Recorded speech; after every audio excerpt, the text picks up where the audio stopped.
Let it be known I'm Darren Randall. We back with Lamar. Appreciate y'all just for tuning in tonight, especially it's pretty late night. So if y'all is tuning in, if y'all plan on tuning in later on the live, appreciate y'all for tuning in.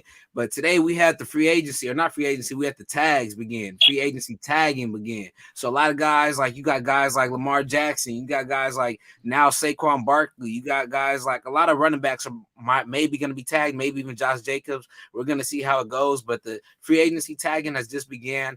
I'm pretty excited. I'm pretty nervous. I don't know how it's going to go. I think we have, especially with the Lamar Jackson case, we don't know if that's going to go left. We don't know if that's going to go right. And then this just popped up today, which I didn't even really know about this. I didn't know this was a real possibility. And this right here, this says it was reported by Dov. How do you say his name? Dov Kleeman. I want to say, hopefully I said that right. Dov Kleeman. Hopefully I didn't fuck up your name. But Giants running back Saquon Barkley is now considered a likely to hit free agency. There is still a gap in negotiations between the team and Barkley, per New York Post. Giants aren't likely to pay Saquon Barkley more than $12.5 million a year and have little interest in placing the 10.1 franchise tag on him, which I thought was a little bit surprising because let me go back to the screen. My bad, y'all. And I thought that was a little bit surprising because when I look at Saquon Barkley, I look at him as the New York's leader, the New York's thriver. When you look at the Giants, I think you got to have Saquon Barkley. I think he's brought them back. He's brought the team back to having heart. I know they're looking at Daniel Jones because it was a report came out today. He wants actually like $40 million a year or something like that. I was like, okay, that's kind of crazy. But when I look at the heart of the squad, I don't look at quarterback. I look at running back. I look at Saquon. They drafted this guy a couple of years ago. He led the league in top 5 rushing this year. He made the fucking Pro Bowl this year. So he's the train that made Tom, or he's the engine that made Thomas go. But how are you feeling about this whole situation? Are you feeling like Saquon's going to leave? He's going to stay? How are we seeing this playing out? I feel like this is a huge mistake by New York. Saquon, I feel like he will leave if they not willing to pay him. I feel like he's the type of guy that knows his worth. He know he had a really good season this year. He know even before the season started, he knew that he would have to come in and prove himself. He had to prove his worth, kind of like in the same as Josh Jacobs. They running backs like that, like Saquon, know they have to come in and prove themselves. Even though truly they know they have the talent, the physical talent, he's a physical specimen. So I feel like this is a big mistake by New York Giants. Maybe they don't think it's a mistake because you can always find a running back. It's been proven you can find a running back in the second round, third round, fourth round. There's some really good running backs coming out. Said that. Yes, like yesterday you just said that, or the day before. Yeah, there's some really good running backs coming out of this draft. Coming up, we see a lot of running backs getting found. Late fourth round, fifth round. But whoever picks up Saquon though is going to be lucky though. They're getting a franchise running back. Whoever pick him up, I'm pretty sure they're going to pay him. They're going to you said the Giants was not willing to give him no more than $12 million a year. I'm pretty sure. Yeah, I'm pretty sure Saquon is going to want about 15 to 16 million a year. If I'm not mistaken, 15 times 4 is about 60 million. So he's probably going to want about a 4 or 5 year contract, maybe worth about 70 million, 80 million guaranteed. Might be one of the highest paid running backs so far. So yeah, I feel like Saquon definitely proved his worth though. I feel like he deserves to get paid. Hey, if the Giants ain't willing to pay him, somebody else will. What teams could you see kind of maybe like picking up Saquon or like trying to use or trying to improve their running game to Kansas and don't say the Niners. Kansas City. Make the call. They got the bread. Okay, that's another thing. Okay. That's what I'm saying, bro. Reality. My bad. You gotta think about the Lamar Jackson situation. When you getting paid 500 million. I started seeing football and forgot about the dollar signs. I forgot about the business part of football for a second. My bad. So also too, you kind of made a good point. My bad to cut you off. They kind of increasing the salary cap, so that could probably maybe I feel like year by year they increasing the salary cap. So the NFL is getting a little better at that salary cap thing. Well, how about this? Why not the Bills? I would love to see them with the Bills. We've been saying they needed a running back, and I feel like they do have the money to spend. And if they don't, they can, make a couple trades, make a couple contract adjustments, especially with guys like Von Miller. He's getting a whole bunch of money. I don't know how much he's guaranteed. I don't know how much he's actually earned, especially with the injury now. He's going through injury, so maybe he'll be okay with taking a pay cut. So especially if you can add a guy like Saquon Barkley, I feel like Von Miller would be like, why not? I'll take a pay cut so we could get a guy like Saquon. But how about you? Is Josh Allen? Are you on the same page? Josh Allen on his? I can maybe see him on the Bills, but I'm trying to think like is Josh Allen? He didn't get paid yet, did he? Is he still on his rookie contract? Josh Allen, I want to say has got paid. He has got paid because I remember when the general manager saying, I remember he said, "I'm paying guys like Josh Allen." No, has he got? I don't think he had his big contract, but I remember he was all like, Yeah. I remember he was saying like, you're paying guys like Josh Allen, you're paying guys like Stephon Diggs, but I don't think he's on the rookie deal though. He's not on the rookie deal, but he's not on his actual major deal. You know what I mean? He's still about to get that fat Patrick Mahomes contract in the next 1 or 2 years. No, that's why I was asking because I was gonna say he can't get that fat Mahomes contract if they gonna sign Saquon to a big time deal. So, like you said, it is a business. You got to play all that into account. So, teams that I can see maybe Saquon going to that should have the money would be the Jets. They have a quarterback who's on a rookie contract, and I always throw the quarterback in there because there's always the quarterbacks that's the ones that's taking the most money.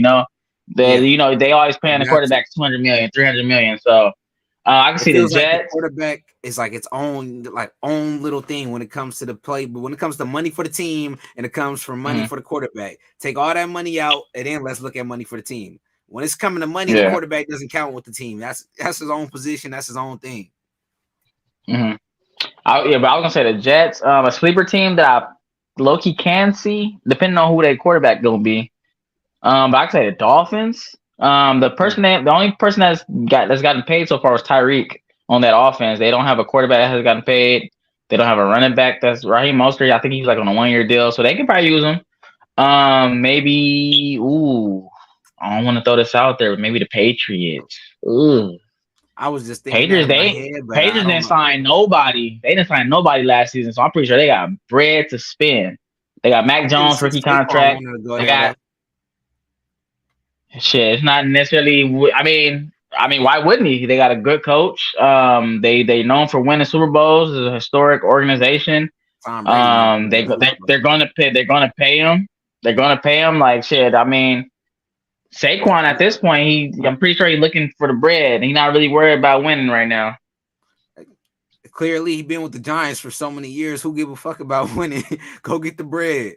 And then I was looking at this right here. So I think you're able to see the screen. So you're looking at the franchise tags right here. So if any one of these positions were to be franchise tagged, this would be around the rough value of what it would have to be. So for a quarterback, you're looking at $32.4 million.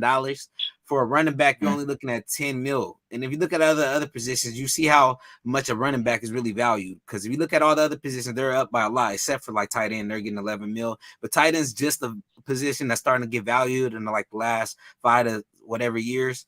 But with the running back, they're always, like you said, they're replaceable. So that's why they're only getting 10 mil.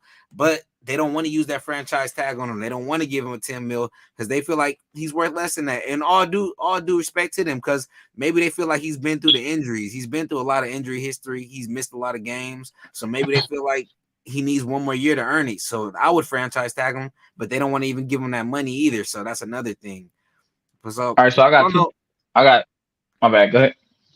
And I was gonna say, I don't know what the Giants, I don't know what their plan is going into this. I don't know what they're thinking. I thought they're gonna build this whole team around Daniel Jones and Saquon Barkley and and Tony before they traded them to the fucking Chiefs, but we'll see.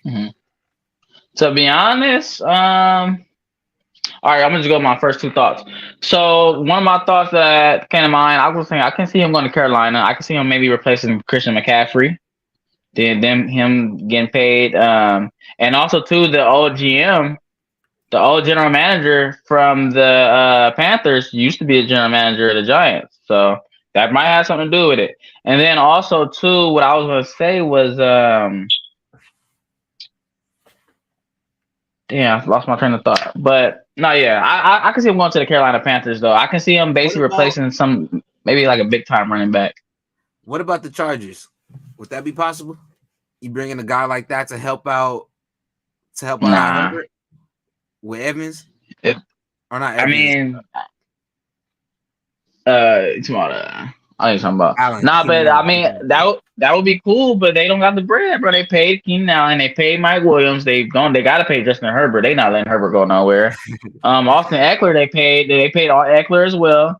So that's the thing. It's just that money thing, bro. Oh, that's my bad. That's the point I was gonna make too.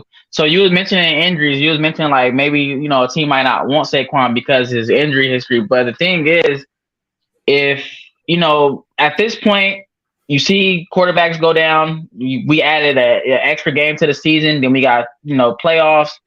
This is a long, grueling season. We see players get hurt in preseason. We see players get hurt early in the season. We see players get hurt late in the season. That's why it's so important, bro. It's so important. And when you look at all the positions on the field, when you look at receivers, there's always about 4 or 5 receivers that can go on the field at the same time. So receivers, you always gonna have depth. Quarterback is kind of rare because it's only one quarterback that can really take that spot. And when you look at college and even the NFL, when you look at college, when you got a quarterback and you got a backup quarterback competing, the backup most likely is going to want to go somewhere else to compete for a starting spot. You feel me? So I'm just making this point to say, like, as an organization, and when you want to go win games and when you want to go win a Super Bowl, you got to make sure you have 2 running backs like Zeke and Tony Pollard. You got to make sure you have that. Like, this game is changing so much. You can't give your running back. I don't care if he's 230. I don't care if he's 240. I don't care if you think he could take a load. I don't care if he's Derrick bro. Henry. I don't care if he's Barry Sanders. Oh yeah, I don't care exactly. Bro, perfect example. I don't care if he's Derrick Henry. We didn't see Derrick Henry get smacked a few times. It's rare, but we didn't seen it. And your body gets sore after a while, bro. So you got to preserve your running backs, bro. You can't just run Derrick Henry into the ground. You can't do that, bro. You gotta have some type of change of pace back. Like, that's why it's so important to draft a running back. That's why, like, not to toot the Eagles' horn, but that's why it was so cool to see they had 3 backs. They had Miles Sanders, who's the number 1 back on their team, and then they had they would throw in Boston Scott, who was a giant killer. He will always kill the Giants. You feel me? And then you throw in my boy Kenny Gainwell, playoff Kenny. It's like, bro, you got 3 backs. So I feel like every team should kind of go by that motto. They should have at least 2 to 3 running backs. I agree. Yeah, that's the clip I was saying about earlier. Are you able to see that already? My bad. I was gonna talk about that next. But yeah, like you said, running back by committee, it needs to happen in the NFL. You want to succeed nowadays. Even at wide receiver, if you're not able to have a number 1, let's say AJ Brown went down, you still got Devontae Smith, you still got who? Watkins? Is it Watkins? Quez. Yeah, Quez Watkins.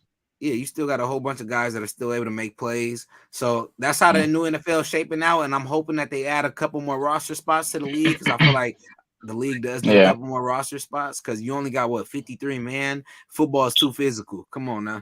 These players are getting hurt weekly, daily, especially for quarterback. Yeah, especially for quarterback, because you got to think quarterbacks are most vulnerable in a sense sometimes, because they out there, they get hit from the blind side. Pause. It is crazy because it's crazy because Lamar, y'all. No, but it's just crazy because as a quarterback, you're so vulnerable and like you can't really protect yourself. You can't cover up like a running back or a receiver when it's time to go for contact. So I definitely just shout out all 32 teams. Some teams know this, some teams are fucking naive, but you got to make sure you got a solid backup quarterback. This is for every team out there. You got to make sure, even in college, bro. These college teams got to start thinking like NFL, like, and especially college too, because in college you see more quarterback runs, you see more mobile quarterbacks, you see quarterback runs, and quarterback getting banged out there. So you got to have some type of backup that's credible, that's good.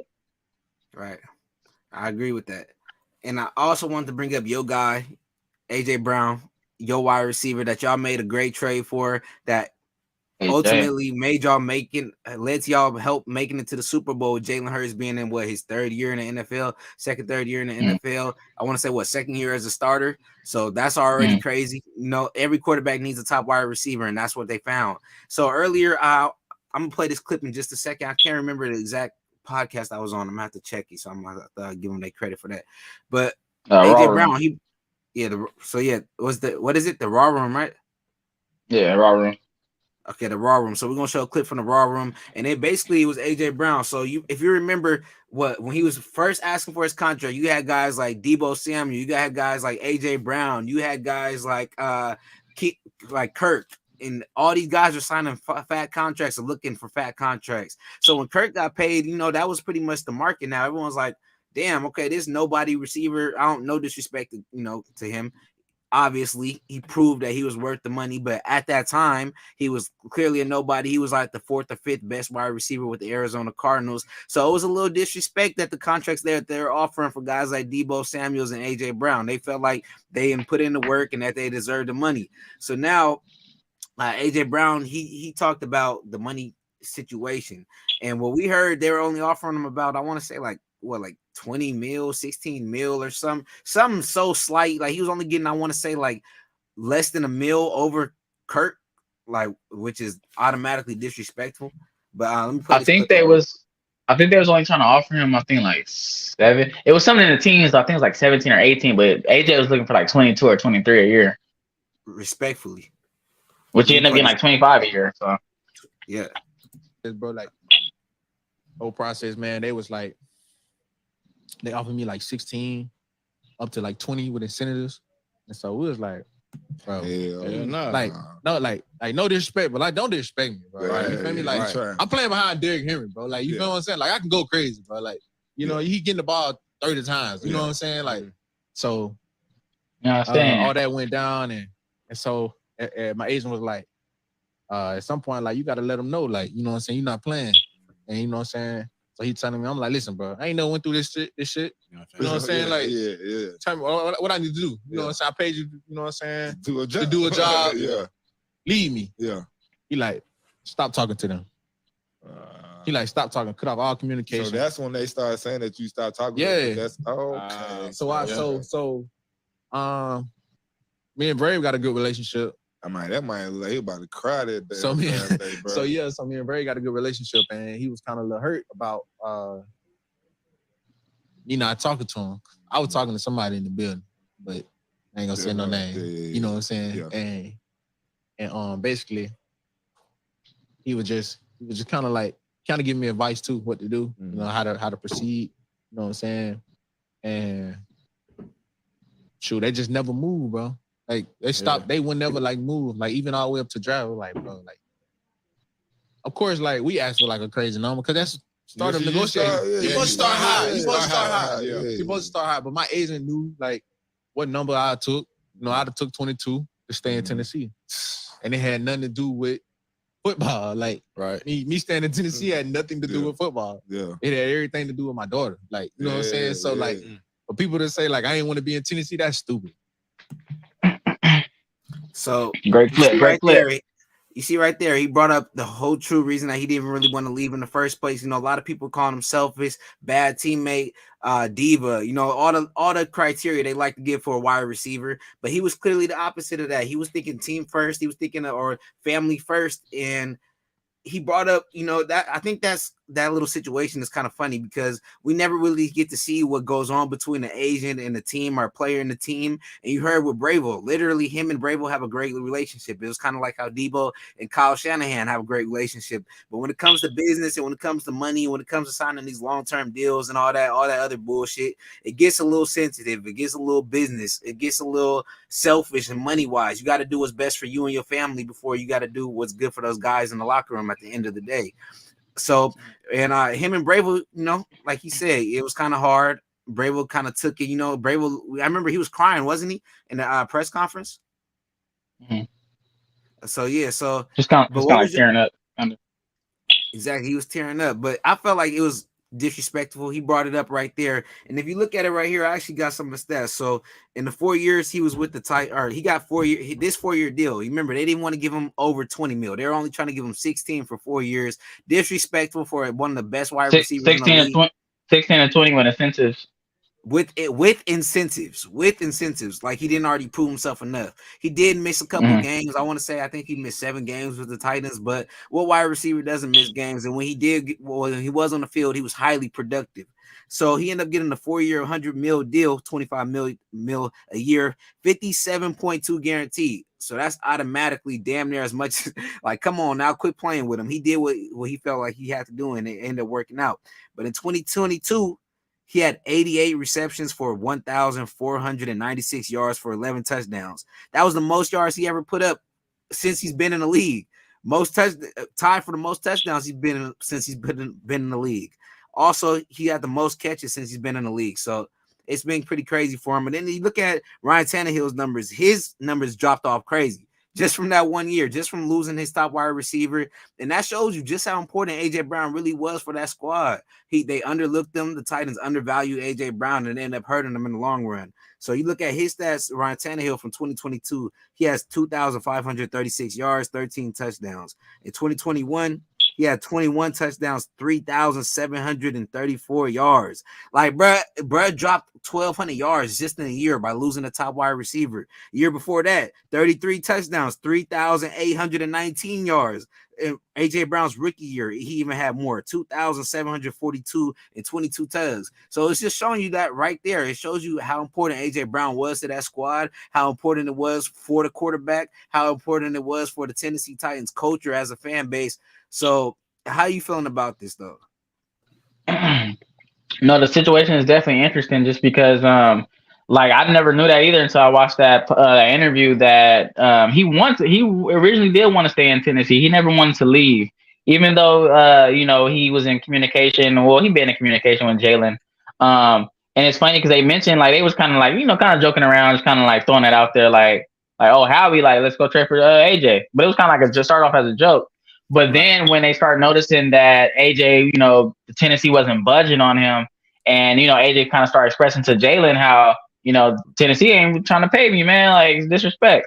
So Jalen, that's what really pushed Jalen to go talk to Howie, and they claim that Howie kind of slept on it, kind of like for a night, and then that next morning, that's when AJ's agent was like, "Hey, man, Philly really trying to do this. They trying to make a push for you." And what I think is too, I don't blame Vrabel. Maybe AJ and Vrabel had some miscommunication, just because, and also too, I don't feel like it was Vrabel's fault, just because I feel like this is the reason why they fired their GM. If you notice, they fired like 2 or 3 people in that organization, but it kind of goes to show you, but they didn't fire Vrabel. That goes to show you that maybe Vrabel didn't really have nothing to do with it. Vrabel probably was willing. Vrabel probably was pitching, let's keep AJ. But the ownership or probably the GM, John Robinson, probably was looking at the draft like, nah, bro, like he's asking for 20-something million a year.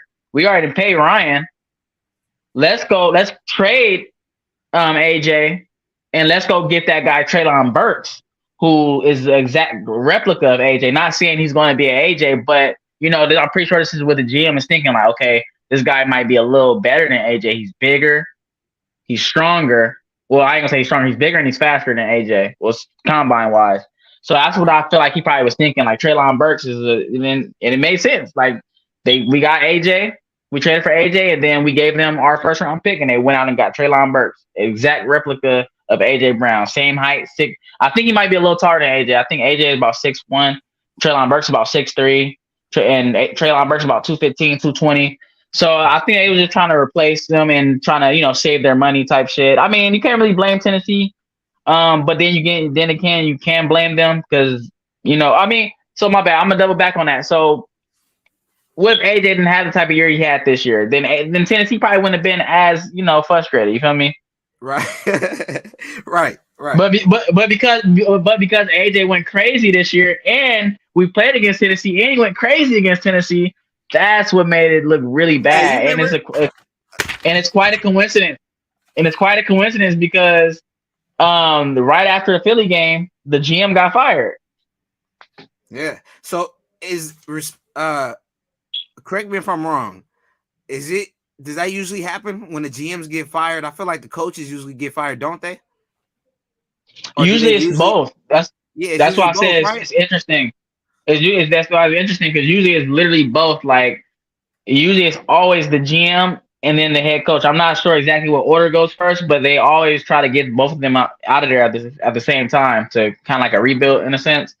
But I thought that was interesting though. I always thought Vrabel was a good coach. He was obviously on the Patriots coaching staff. I think he coached for a little bit at Ohio State under Urban Meyer. So he's been under great head coaches. Urban Meyer was a great college football coach. I'm not saying NFL coach, but he was a great football college coach.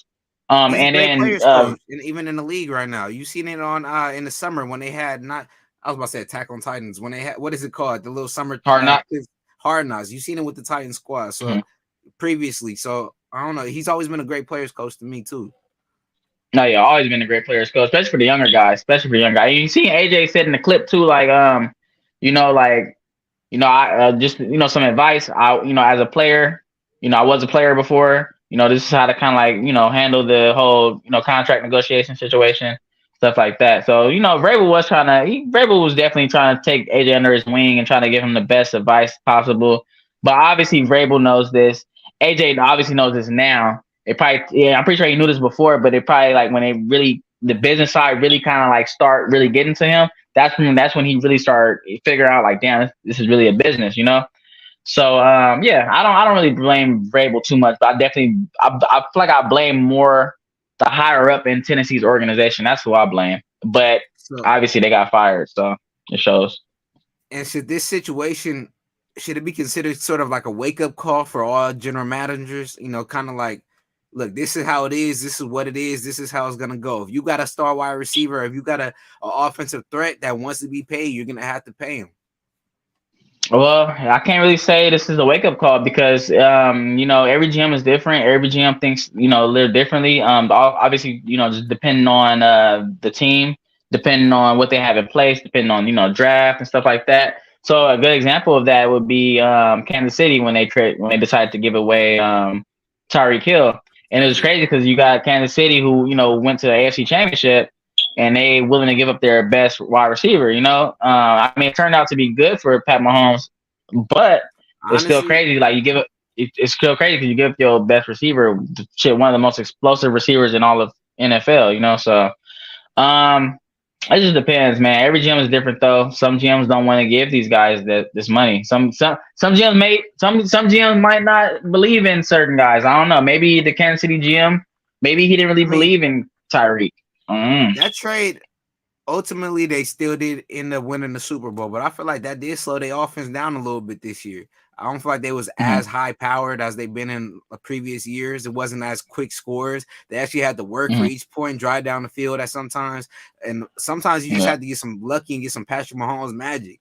Like sometimes you just have to let your quarterback show you the reason why he's getting $500 million, show you the reason why he's so great. But at the same time, there's going to be games like you're going to have to win more Super Bowls. You're trying to become a dynasty. You're going to need a couple guys that could really go out and get the ball. You're going to need quick, young wide receivers.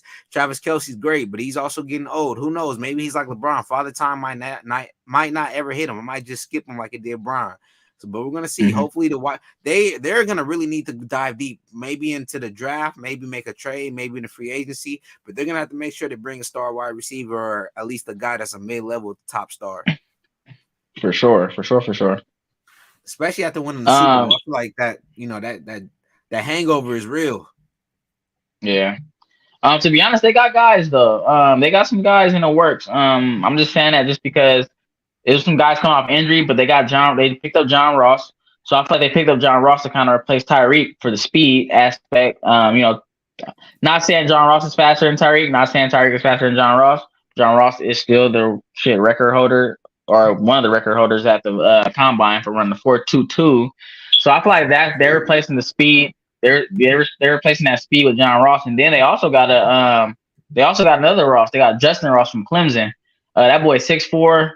About 215. You probably don't know about Justin Ross, but Justin Ross in his freshman year at Clemson went crazy.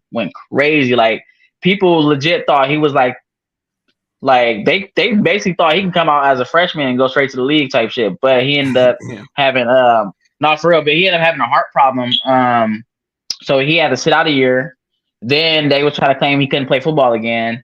And then something happened to where basically like I don't know, he overcame what he overcame, and now he's back in the league. But he tore his ACL, I believe, in the preseason with the Kansas City Chiefs, so he had to sit out this year.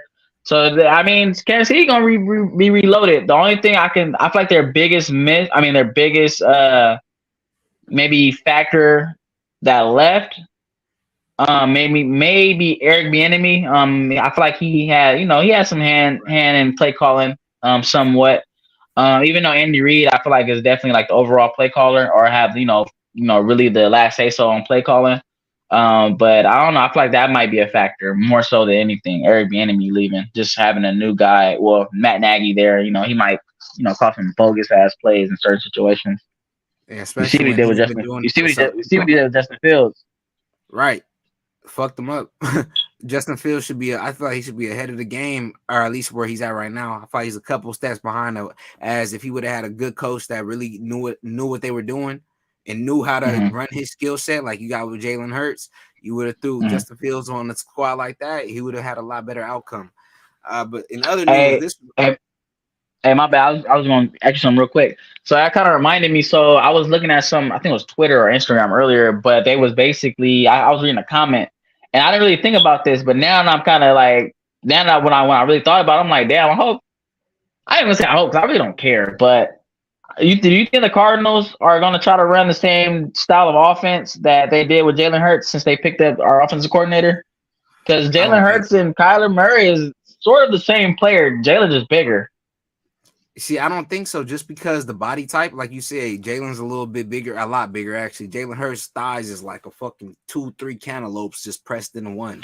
So it's kind of crazy with Jalen Hurts. And then you look at guys like Kyler Murray, which I feel like he's always been a little soft, a little bit not as rough and rugged like Jalen Hurts. Jalen Hurts is ready to put his shoulder down, running between a fucking brick wall for you. As with Kyler Murray, he's kind of like you see when the Rams were up on him and he was up pinning his own end zone and he didn't really want to get hit, so he just chucks it over with like some fucking Kareem ass hook shot to get the ball away.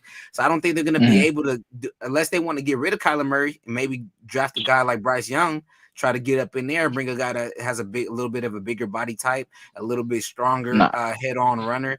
I don't know. I don't feel like Kyler Murray's a true. I don't want to say he's a true running quarterback, but when I look at him, I think of guys like Russell Wilson. When I think of guys like Jalen Hurts, I think of guys like Josh Allen, Justin Fields, guys that just fucking make crack look soft. Like just them dudes is crazy. No, yeah, I kind of agree with that. Kyler Murray is definitely the quarterback that he's definitely looking to pass first. He definitely is. Even though he has speed, he has hella mobility. He has the ability to run and juke and stuff like that. But Kyler Murray, first and foremost, even dating back to college, he's never been like that Lamar Jackson type of quarterback that, really have design runs for him. Every now and then when, just keep the defense off balance, every now and then, the offensive coordinator might call up a design run for Kyler Murray. But knowing Kyler Murray, his size, I think he's about like 5'11". He might barely be about 200, maybe 205. He's kind of thick, but still though, like that guy, he still can be injury prone, especially getting hit by them big ass linebackers and shit. So I feel like when you wasn't built for to be doing that type of play style. Yeah, it's funny that you say body type too, because when you think about it, when I was kind of thinking about it, I'm like, damn, Jalen Hurts technically is the same size as Derrick Henry. Derrick Henry might have like maybe 10, 15 pounds more than Jalen, but when you see Jalen pull that ball and run, you technically seeing Derrick Henry coming at you. You're like, oh shit, you see a running back, 220. You see Saquon. Yeah, you see them legs. You see them legs. Yeah. Same thing with Josh Allen. You see that stiff arm. Once you see that arm come out, your ass going flying 10 yards. Yeah, when I see Kyler Murray, nigga, I see pork chops. Like I see grub. I'm about to eat. I'm about to go in. I'm about to take this boy helmet off. Nigga, I see gumbo. I see dessert. Like anything that's just great food, I'm all up in it. When I see Jalen Hurts, I'm like, oh shit, broccoli. Like get away from me. Like, oh shit. I was saying we see Kyler. He been to some. I think some Vietnamese. I think. But yeah, you see all type of shit, man. You see some sushi. You might see some motherfucking all type of shit. I'm about to go get that. I'm about to go get that boy Kyler. You just look like he just look like food. He's all ready to eat. But pause. But that boy look like barbecue chicken. And then also other quarterback news. I don't know. I know you've been hearing about this the last couple of days. We've been hearing about Derek Carr's situation. We ain't spoke on it. But Derek Carr, he actually had a visit with the Jets.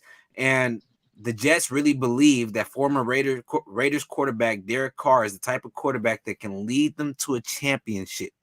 Carr's meeting with New York was very positive and went well. They feel like he's a great player. So my question to you is, do you feel like Derek Carr is a quarterback that could lead a team like the New York Jets, which haven't been to the playoffs in I don't know how long, who I don't even know, have they won a Super Bowl before, but do you feel like a guy like Derek Carr, which is also never even won a playoff game, never even been to an AFC championship game, never, not to discredit, but man, you asking a whole lot for a guy to just go into the Jets and win a Super Bowl. I agree with you. I agree. Derek Carr is shit. He's a great quarterback. If not top 5, top 10 in the league, in my opinion, or he definitely shows spurts of just being a great quarterback, great leader. Definitely, maybe like top 3 quarterback leaders in the game. He's a great leader. But for the Jets, though, just speaking as a team, they have a great defense.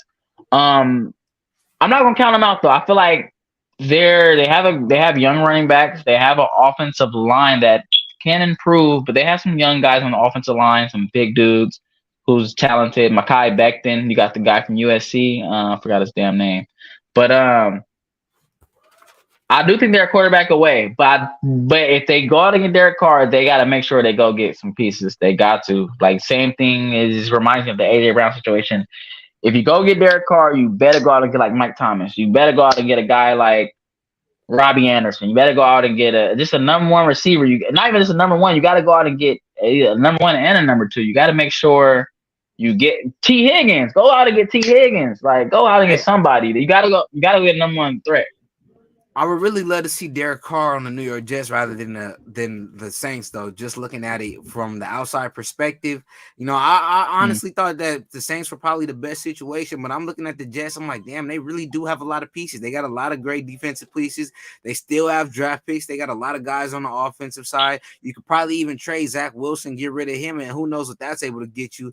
But I see that they're also waiting out on Aaron Rodgers, and I understand that, but I don't feel like this squad is the right squad for Aaron Rodgers. I feel like this could take some time. It could take 2 to 3 years. You don't have the time to be given that with Aaron Rodgers. With Derek Carr, possibly you could do that and also still maybe get a bridge quarterback up in there or get a quarterback in the draft somewhere.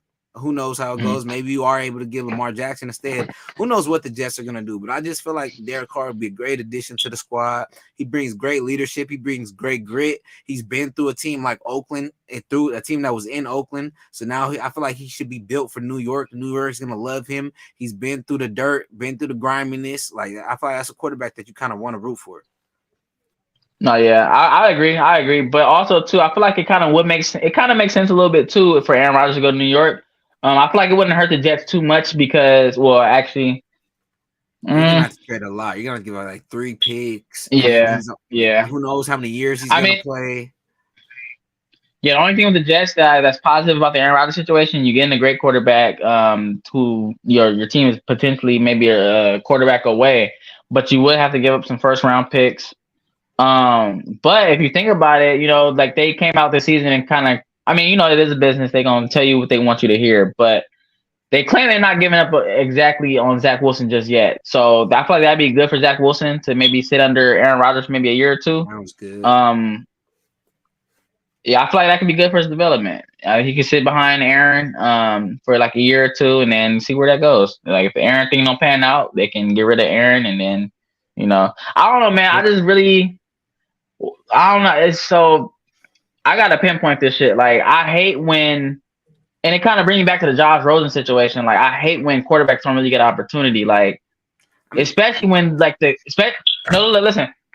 Sometimes they get opportunity, but it's like they kind of set up to fail in a sense. Like you get an opportunity to start, but you're not put in the right position. That's why you see a lot of quarterbacks, more so back in the day, not more so the new school quarterbacks come out of college, but back in the day, you more so seeing quarterbacks in the first round sit for like a year or 2 under, a starter, just so they can get that experience, just so that, the GM can, have time to, get pieces in there maybe next year or 2 years from now. But nowadays, seeing guys like start right away, like especially if you're a first rounder, sometimes even like Russell Wilson. Russell Wilson was a 3rd round pick, and he started right like in game 1. Like game 1, he won. He won game 1. 10, I think. I want to say. Bro. I swear, bro. I remember this like it was yesterday because they picked up free agent Matt Flynn, and Matt Flynn was like he was definitely like I think he was the top 3 free agent quarterback because he came from Green Bay, and he was sitting behind Aaron Rodgers. So Matt Flynn was a free agent, and Seattle picked him up. And that nigga never started, never. He probably played maybe a little bit in the preseason, and they was like, "Oh yeah, Russ is the guy."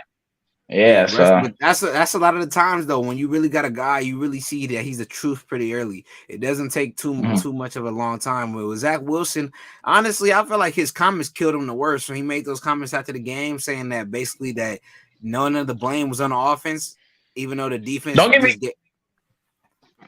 No, don't get me wrong. I understand that. I understand that fully. Like when you're a quarterback, especially a young quarterback, I mean, that's where you kind of give him the benefit of the doubt. He's young. He is dealing with New York media. He probably don't even really know how to address media like that. Who, for all we know, we don't even know how the New York organization is. My homie played in the New York organization for a preseason, and he didn't like it. He didn't like it at all. So who knows how their organization is? Who knows what they're teaching here? No, we do. We definitely do. But look, we don't know what we don't know what New York organization is like. So we don't know what they're teaching them. We don't know if they're teaching them how to deal with media. We don't know about none of this. You know, Zach Wilson is 22 years old. He's a young kid. So I wouldn't write him off yet. We seen the situation, bro. Perfect example. Geno Smith. Geno Smith got drafted to New York Jets. Didn't pan out. Yeah. Now look what we're doing in Seattle. They wrote him off and he didn't write back. You feel me? So that's what I'm saying. Like that, you can't. That's my pet peeve. Like you can't write off first round quarterbacks. You obviously went up and drafted this guy for a reason. He didn't ball out in college for no reason. Like it wasn't by mistake. Zach Wilson was a swaggy ass quarterback in college. Don't get me wrong, college is a little different beast, but this boy played at BYU. They played hella tough competition. BYU is in an independent league, so they could play literally all type of ranked teams. If you go back and look at Zach Wilson's stats and his resume in college, he played against ranked teams like every week. Had big time stats. He was like in a Heisman race, everything. So I wouldn't write him off, in my opinion. I feel like he can be a good quarterback. Maybe not for the New York Jets. The only reason I'm saying New York Jets because maybe they don't have the type of offensive coaching for him to put him in the right position. You know, so that's what it's all about. You got to put your quarterbacks in the right position to succeed. Why you think, we got AJ Brown, we drafted Devontae. Devontae is familiar with, Jalen Hurts. AJ Brown is best friends with Jalen Hurts. You gotta put your quarterbacks in great position, bro. You gotta get that familiarity going. I think you're right on the money with that. And I was gonna end it off. We'll end it off right here. I was gonna end it off with something else, but I guess we can talk NBA another day. Yeah, we'll talk NBA another day. It's already hitting 10:30. Or what you thinking? You want to end it right here? Or you want to? I think it's gym time. No, this one. I'm thinking like go to the gym. Yeah, it's already 10:30. I might not. Yeah. It's up to you though. It's up to you. It don't matter. I'm about to say it wasn't really too much crazy stuff to talk about today. We could definitely talk about the Lamar thing maybe like later on this week, tomorrow, or maybe even like try to maybe wait a day or two to see if they're gonna franchise tag him or what. Because we might talk about it and then some breaking news might come out. You never know. All right, well, we're gonna we'll get on to that later during the week, and then we'll talk about. I got some NBA stuff. I was gonna talk about it today, but I kind of want to put it in with another segment that I had, but I wasn't able to put it together. So when I'm able to put those two together, either tomorrow or the next day, whenever we go live again, we'll end up having that. But y'all let it be known. What do y'all think is gonna happen with Lamar Jackson? What do y'all think is gonna happen with Saquon? What do y'all think is gonna be the craziest offseason move of the year? It's a lot of big NFL moves coming on in a couple more weeks. Free agency starts on March 15th. So we got less than a month until free agency. A lot of guys are going to be signing, and a lot of guys are going to be getting traded. There's going to be a whole bunch of breaking news. NFL don't stop. NFL season don't stop. NBA kind of stops for a good 2-3 months, but NFL is literally nonstop, baby. We 24/7 all throughout the 24/7, 65 days of the year, but we gone. Go.